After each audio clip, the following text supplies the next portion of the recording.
Long before Singapore became the global financial and commercial powerhouse it is today, its rivers and coastal waters were already busy with small trading vessels moving goods between ships and shore. Around 1880, the settlement had grown from a modest trading post founded in 1819 into a thriving port city of roughly 140,000 inhabitants. Located along the Straits of Malacca, Singapore occupied one of the most strategic maritime corridors between the Indian Ocean and the South China Sea. Its prosperity depended on movement of ships, cargo, and people. By the late 1870s, more than 3,000 vessels were calling at Singapore each year.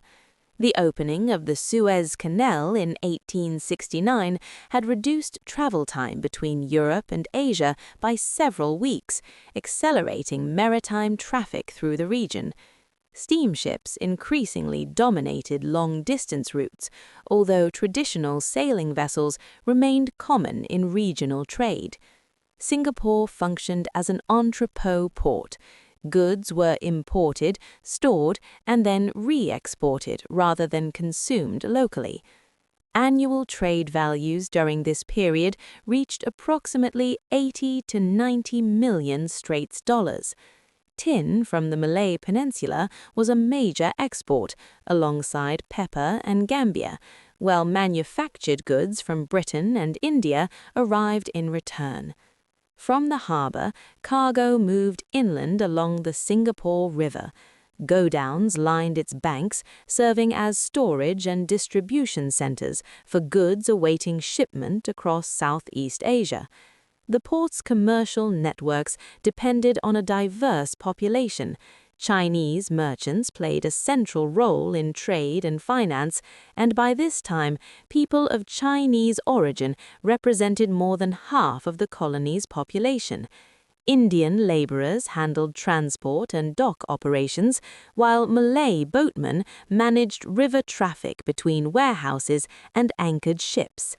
Inland, Commercial Square, later known as Raffles Place, formed the administrative and financial centre of the settlement. British trading houses, shipping agencies, and banks operated from this district, linking Singapore to markets throughout Asia and Europe.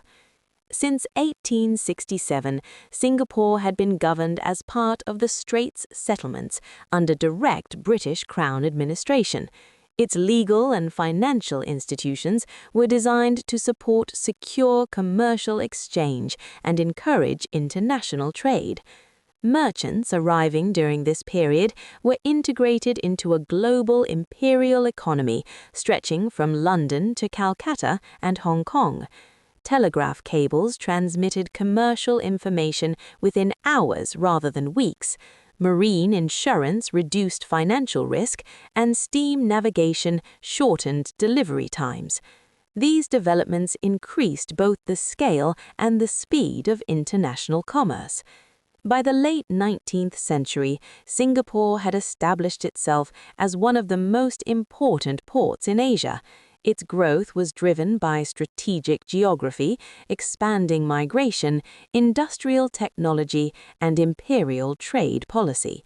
The steady movement of ships through its harbour reflected a larger transformation taking place across the world, the rapid integration of global markets during the Industrial Age.